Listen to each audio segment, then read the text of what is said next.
তো হ্যালো বন্ধুরা, স্বাগতম সবাইকে। আজকে আমি তোমাদের শেখাবো কিভাবে কম্পিউটারে রান অপশনে গিয়ে ভাইরাসগুলো তোমরা ডিলিট করবে, মানে টেম্পোরারি ফাইলগুলো। আমরা জানি যে কম্পিউটার আমরা ওপেন করলে, চালালে অনেক টেম্পোরারি ফাইল জমে, যেগুলো কম্পিউটারের জন্য অনেক ক্ষতিকর। এর জন্য তোমাকে একটা কাজ করতে হবে যে টেম্পোরারি ফাইলগুলা ডিলিট করতে হবে। এটা তুমি অনেকভাবে করতে পারো। আমি দুইটার উপায় তোমাদের শেখাবো। এর মধ্যে একটা হচ্ছে তোমার রান অপশনে গিয়ে, আর একটা ক্লিন আপ ডিস্কে গিয়ে, ডিস্ক ক্লিনারে। আমরা প্রথমে রান অপশনেরটা আমরা দেখে নেব। আমরা প্রথম যদি করতে চাই, তোমাদের এই যে আমি নিচে রান অপশনের এটা পিন করে রেখেছি। তো আমি তোমাদের সম্পূর্ণ প্রসেসটা নতুনভাবে শেখাবো। এর জন্য আমি আমার পিন করা ট্যাবটি আনপিন করে নিলাম। এখন আমার রান অপশনটি নেই। তো আমি এখন কি করব, যে উইন্ডোজ কিবোর্ডের তোমরা নিচে দেখবা কন্ট্রোল কন্ট্রোল বাটনের সাইডে ডান দিকে উইন্ডোজ বাটন আছে। এই উইন্ডোজ বাটন চেপে রেখে আর চাপলে তোমাদের এই রান অপশনটি ওপেন হবে। রান অপশন ওপেন হওয়ার পরে তারপরে এইখানে এই যে রান অপশনের উপর মাউসের বোতামটা রেখে রাইট বাটনে ক্লিক করবে। রাইট বাটনে ক্লিক করলে এখানে পিন টু ডেস্কটপ পিন করে রাখলে তোমাদের এই রান অপশনটা কি হবে, যে নিচে থেকে যাবে পিন হয়ে। যার কারণে তোমাদের বারবার করতে হবে না, উইন্ডোজ প্লাস আর চাপতে হবে না। এরপর আমরা কি করব, রান অপশনে আমরা সিঙ্গেল ক্লিক করলেই হবে, এখানে ডাবল ক্লিক করার কোনো প্রয়োজন নেই। এখানে আমি দেখতে পাচ্ছ আমি চারটা অপশন অটোমেটিক আগে থেকে আমি যেহেতু করছি, রান করেছি, যার কারণে আমি এগুলা লিখেছি। এই কারণে তোমাদের এখানে কোনো লেখা থাকবে না, তোমরা এখানে লিখে নিবে।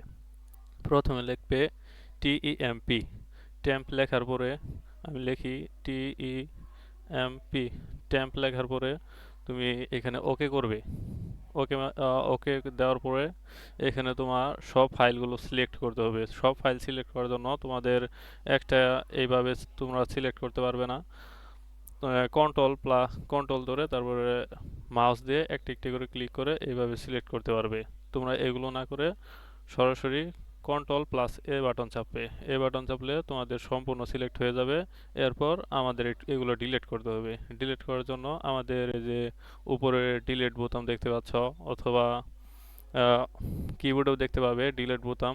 আমি কিবোর্ড থেকে না চেপে এখান থেকে তোমাদের দেখাচ্ছি। এই ডিলিট অপশনে ক্লিক করলে অটোমেটিক ডিলিট হয়ে গেল।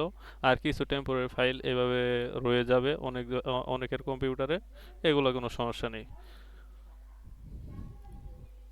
তারপর আমরা আবার এই রান অপশনে ক্লিক করব। রান অপশনে ক্লিক করার পরে আমরা এই যে পার্সেন্ট ট্যাম্প পার্সেন্ট এই এইটা লিখব। পার্সেন্ট এটা লেখার পরে আমরা ওকেতে ক্লিক করব। ওকেতে ক্লিক করলে আমরা দেখতে পাচ্ছি এখানে আমাদের নিচে দেখাচ্ছে 70টির মতো টেম্পোরারি ফাইল জমে রয়েছে। এই 70টা আমরা কন্ট্রোল প্লাস চাপবো, তারপরে এখানে ডিলিট অপশনে ক্লিক করলে অটোমেটিক ডিলিট হয়ে গেল। তারপর আমরা আবার এই রান অপশনে ক্লিক করব। রান অপশনে ক্লিক করার পরে আমরা প্রিফে প্রিফেটস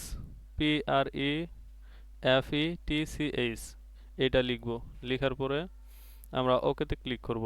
ওকেতে ক্লিক করার পরে আমরা কন্ট্রোল প্লাস বোতাম চাপবো। তারপরে উপরের এই ডিলিট বোতামে ক্লিক করলে সবগুলা ডিলিট হয়ে গেল।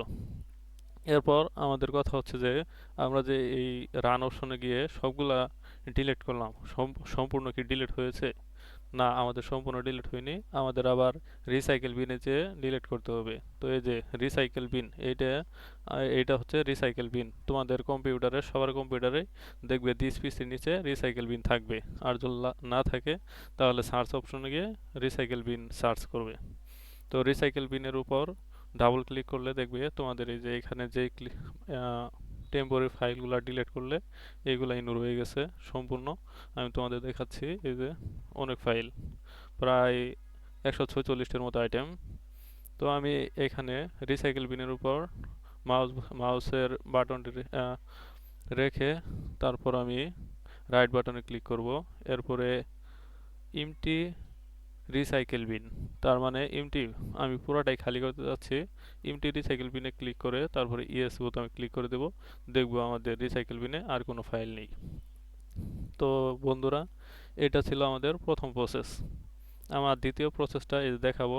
তোমরা লিখবে আমার উপরে, যেহেতু আমি ক্লিন করেছি, আমার উপরে অপশনটি অটোমেটিক রয়ে গিয়েছে, কিন্তু তোমাদের আসবে না। তোমরা এখানে লিখবে সার্চ অপশনে যে DISK